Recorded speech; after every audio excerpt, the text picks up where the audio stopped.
previously floated the idea of 30 hours. Can you talk about how you got to 24?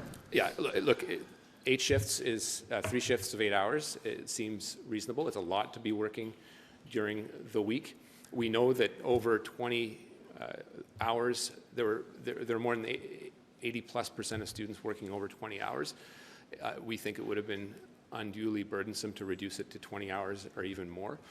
We know from studies as well that when you start working in and around the 30-hour levels, there is a material impact on the quality of your studies.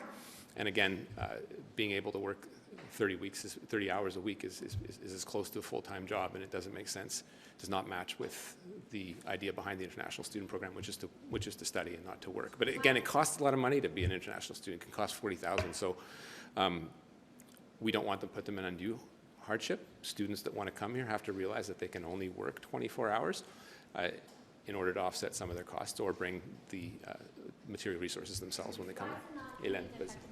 About to announce won't affect most students who are just at the end of their academic year now and planning to work through the summer, because students are already allowed to work unlimited hours during the school breaks under certain conditions stated in their study permits. We need to support international students and make sure they're set up for success and that they're here properly studying.